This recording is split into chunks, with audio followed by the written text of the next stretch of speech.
Hey guys, nous voilà enfin dans la dernière ligne droite.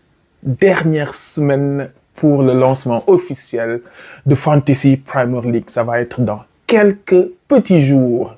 On est tous impatients, ça fait des mois que nous en parlons, ça fait des semaines que nous discutons sur comment l'appréhender et là, ça va être dans quelques petits jours.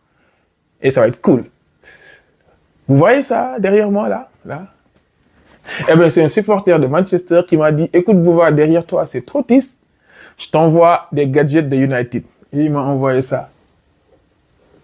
C'est sympa, non? Bah, remarque, si c'était un gadget Arsenal, je l'aurais pas mis. Hein.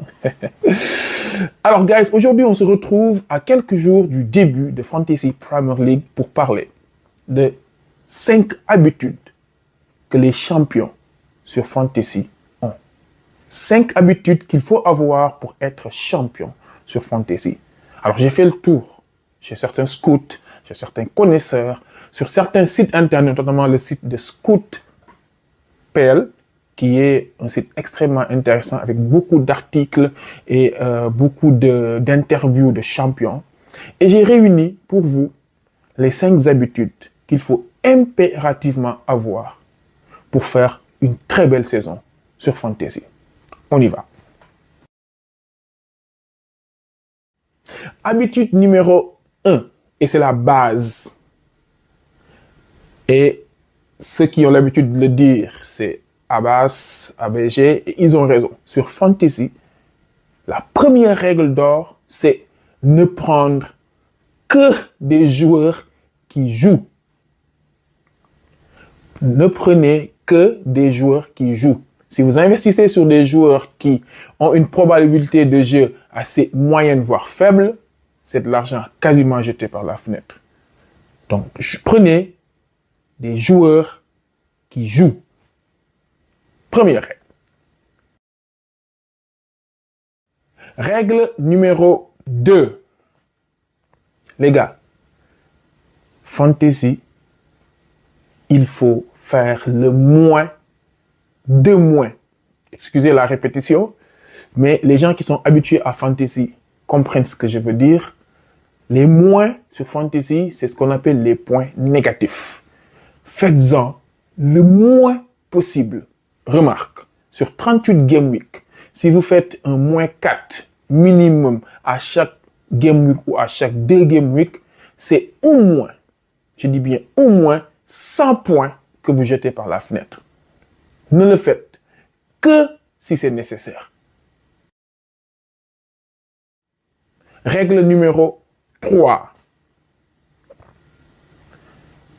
Gardez votre sang-froid. Fantasy n'est rien d'autre qu'une affaire de patience. C'est comme lorsque vous semez une graine, il faut du temps pour que ça prenne.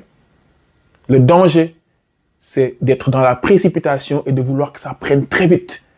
Il peut y arriver des cas où ça prend. Tant mieux. Mais quand ça ne prend pas, ne soyez pas pressé.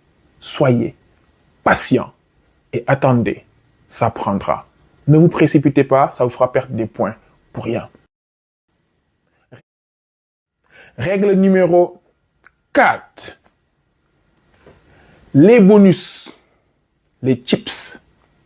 Par bonus, j'entends bench boost, free hit, triple capitaine et accessoirement wildcard qu'on donne 2 fois dans la saison. Ces bonus-là, les 3 premiers cités, ne les utilisez que quand c'est nécessaire. Et on sait tous que ces chips sont nécessaires durant les double game week et durant les blank game week. Et ces game week-là interviennent à partir de game week 28. Donc à partir du mois d'avril habituellement. N'utilisez vos chips qu'à partir du mois d'avril.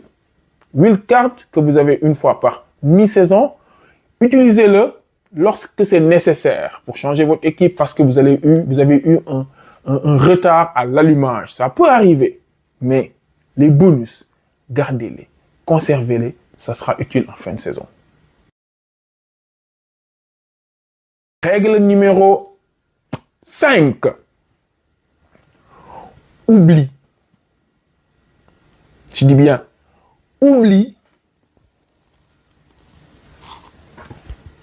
tes amours. Je suis supporter de Manchester. Je déteste Manchester City. Je ne prends pas leurs joueurs. Oublie ça. Fantasy, ce n'est pas une histoire de cœur. C'est une histoire d'avoir des points. Si un supporter d'Arsenal déteste les Spurs à tel point de ne pas prendre Harry Kane, c'est une erreur monumentale. Oubliez vos amours, prenez les joueurs qui marchent, même s'ils sont dans des clubs que vous n'aimez pas.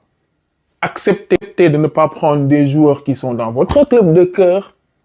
Ça peut vous faire gagner des points. Fantasy n'est pas une histoire d'amour. Voici pour vous les 5 règles, les 5 habitudes fondamentales des personnes qui gagnent ce fantasy. Et la dernière qui est un message plutôt pour tout le monde, c'est surtout fantasy. It's all about enjoy. Savourez, jouez, prenez du plaisir et accessoirement gagnez. On se retrouve dans quelques jours pour parler du premier Game Week. Hello guys, ciao.